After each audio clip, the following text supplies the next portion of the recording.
વિદ્યાર્થી મિત્રો કેમ છો? મજામાં? આશા રાખું છું કે આગળના વિડીયોઝ તમને ખૂબ પસંદ આવી રહ્યા હશે.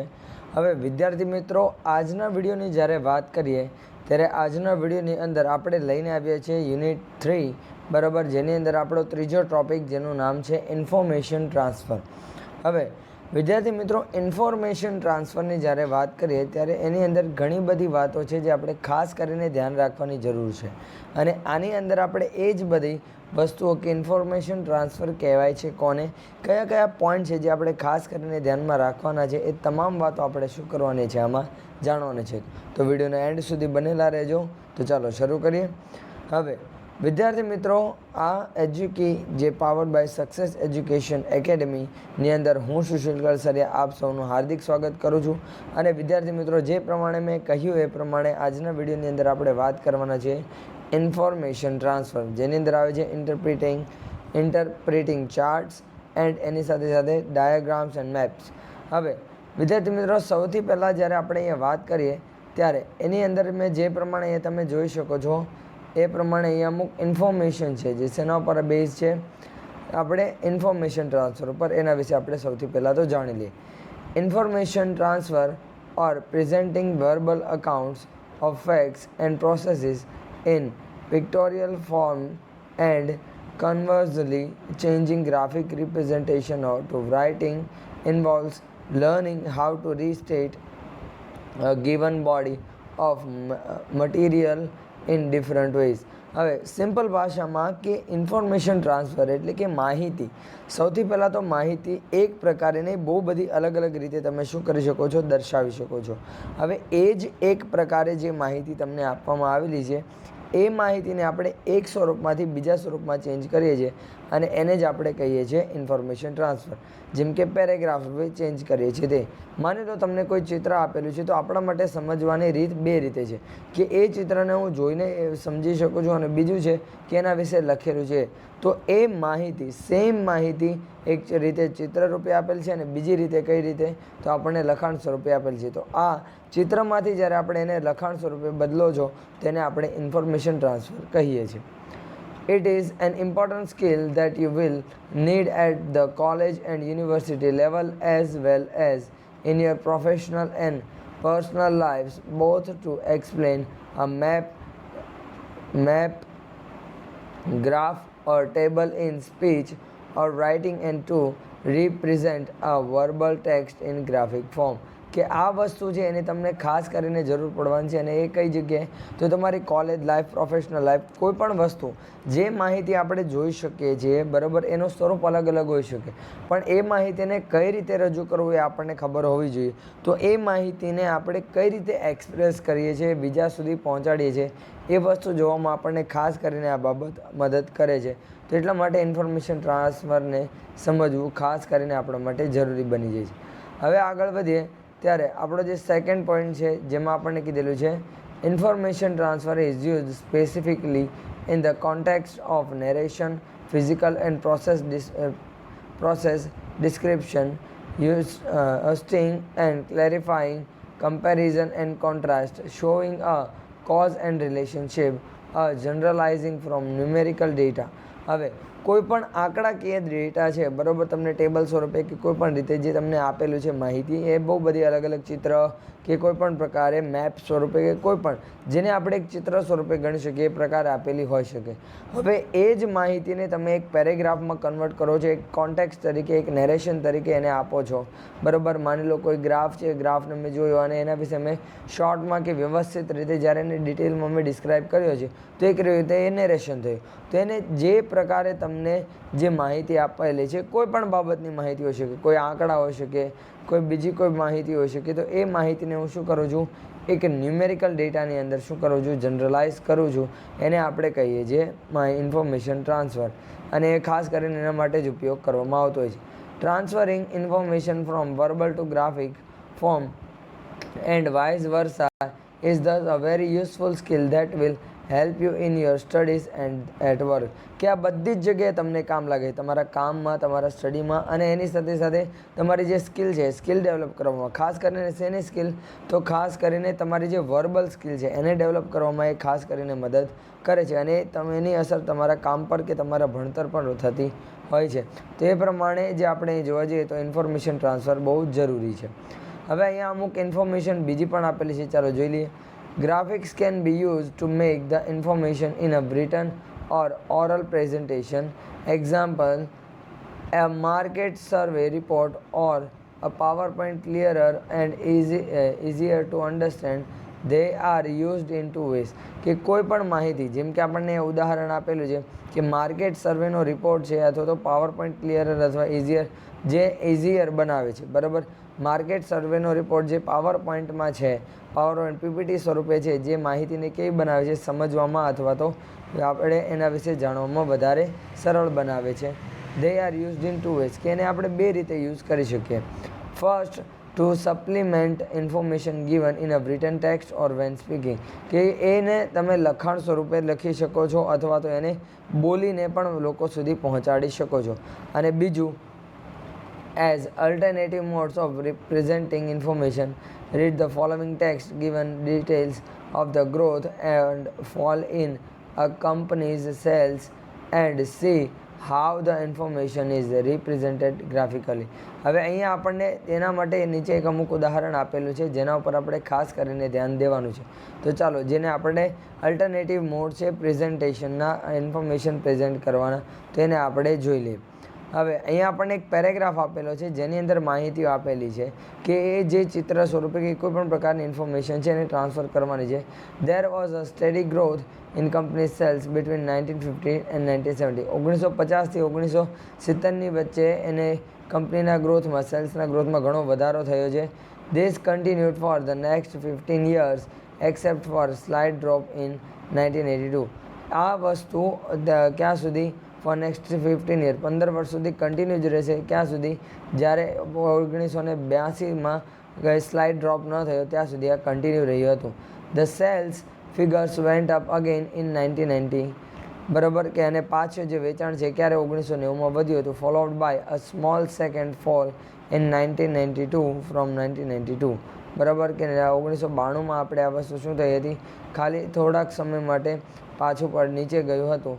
The sales figures remained the same through the 90s and showed only some very minor variations, કે બહુ નાના ઓછા પ્રકારની અમુક પ્રકારો આપણને એ દર્શાવવામાં આવ્યા હતા.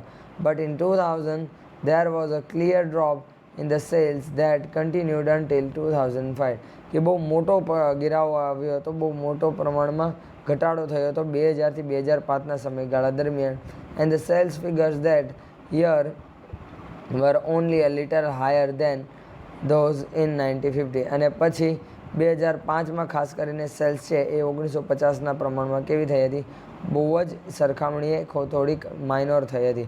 હવે જો એ જ માહિતીને આપણને અહીંયા કેવી આપેલી છે? અલગ રીતે આપેલી છે, મતલબ એક ચાર્ટ સ્વરૂપે આપેલી છે. અહીંયા આપણે ગ્રાફ સ્વરૂપે તમે જોઈ શકો છો કે કઈ રીતે જે બેઠો આપણને કહેવામાં આવ્યું છે એ જ પ્રમાણે ઇન્ફોર્મેશનને આપવામાં આવેલ છે કે 1950માં સ્ટાર્ટ થયું, પાછું ક્યારે આપણે કહીએ 1982માં થોડુંક ડાઉન થવાની શરૂઆત થઈ, બરાબર. પછી પાછું 1990 પછી પાછું નીચે ગયું અને પછી પાછું 1990થી 2000ની વચ્ચેના સમયગાળામાં અપ જઈને પાછું થોડુંક નીચે ડાઉન ગયું. ક્યાં સુધી? 2005 સુધી.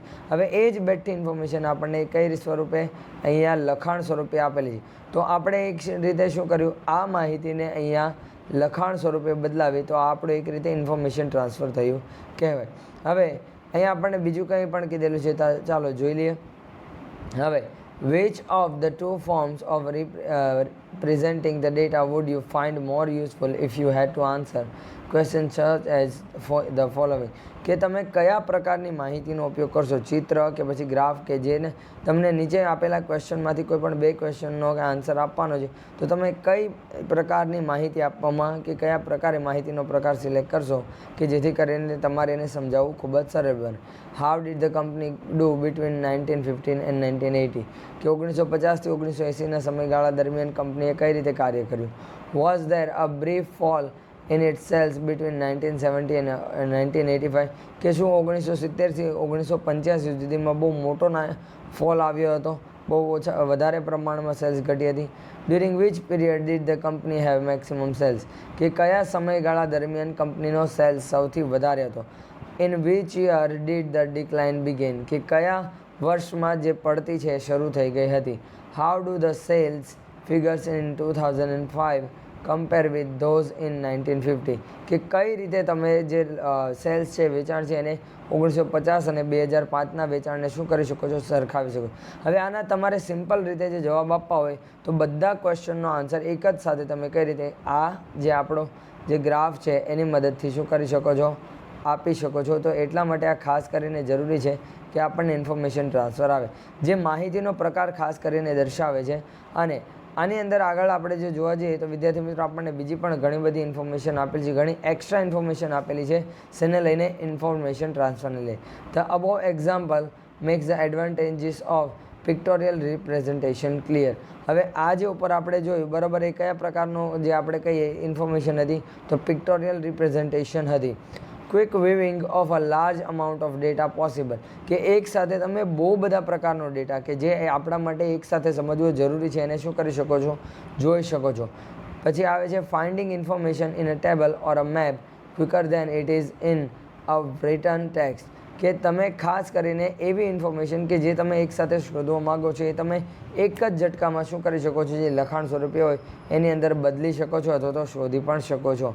Can efficiently summarise data pertaining to a long period of time or to a large number of people કે વધારે પ્રમાણમાં લોકોને અથવા લાંબા સમયગાળાનો જે આપણે કહીએ ડેટા છે એને તમે ઓછા સમયની અંદર ખૂબ જ જલ્દી અને લાંબા પ્રમાણમાં શું કરી શકો છો, લોકો સુધી પહોંચાડી શકો છો. Convenient in making comparisons involving large amounts of data કે જે કમ્પેરિઝન છે મતલબ કે આપણે જે સરખામણી કરવી છે એ સરખામણી આપણા માટે કેવી બની જાય છે, એકદમ સરળ બની જાય છે આ જે પ્રકારનો કોષ્ટક કે આ પ્રકારના ડેટાની અંદર. હવે આગળ જઈએ ત્યારે વિદ્યાર્થી મિત્રો અહીંયા જે પ્રમાણે તમે જોઈ શકો છો આગળને આપણને અમુક જે ચાર્ટ્સ છે કે જે કોઈ પણ ડેટા છે જે એના પ્રકાર છે ચિત્ર સ્વરૂપે આપણે જોઈ શકીએ છીએ એના વિશે અમુક ખાસ કરીને જે જરૂરી વાત છે આપણને કીધેલી છે.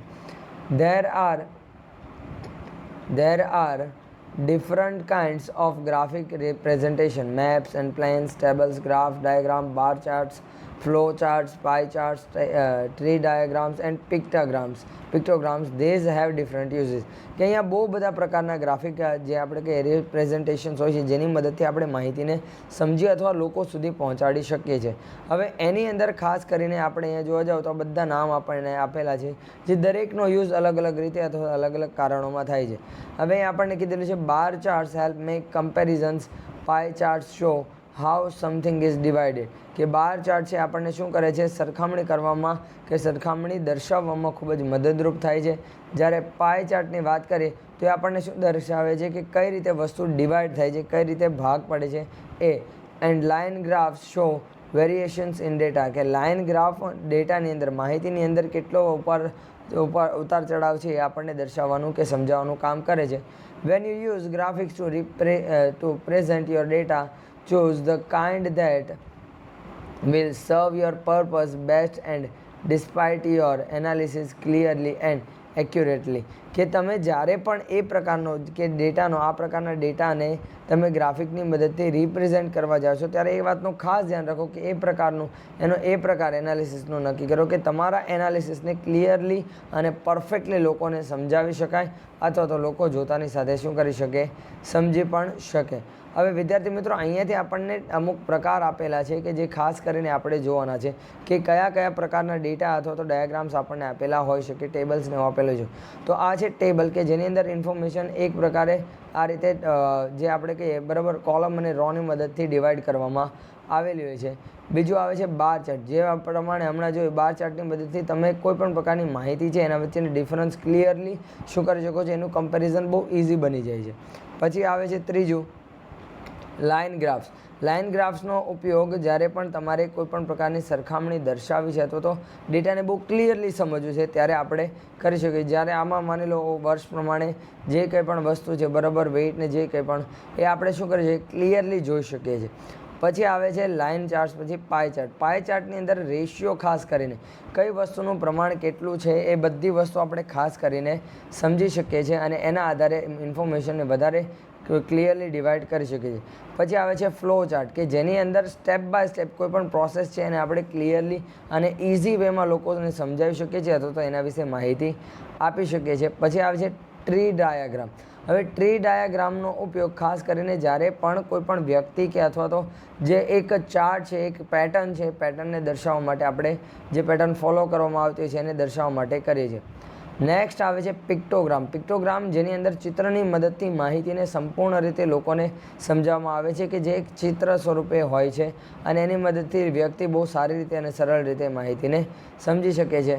અને નેક્સ્ટ આવે છે મેપ્સ એન્ડ પ્લેન્સ કે આ પ્રકારના તમને મેપ્સ આપેલા હોય છે કે જેથી કરીને જે કોઈ પણ માહિતી માર્ગ વિશે અથવા તો જે કોઈ પણ માહિતી કે જેના વિશે રસ્તા વિશે તમારે માહિતી જ્યારે સમજાવવાની છે ત્યારે તમે ખાસ કરીને શું કરી શકો છો, આની મદદથી એકદમ ઇઝી વેમાં સમજાવી શકો છો. તો વિદ્યાર્થી મિત્રો, અહીંયા આપણું યુનિટ 3નો જે ત્રીજો ટોપિક છે ઇન્ફોર્મેશન ટ્રાન્સફર એ કમ્પ્લીટ થાય છે.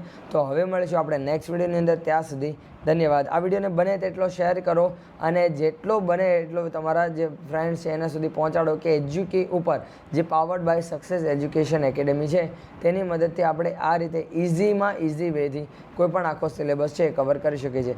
મળીએ આપણે નેક્સ્ટ લેક્ચરની અંદર. ત્યાં સુધી ધન્યવાદ. Have a great day.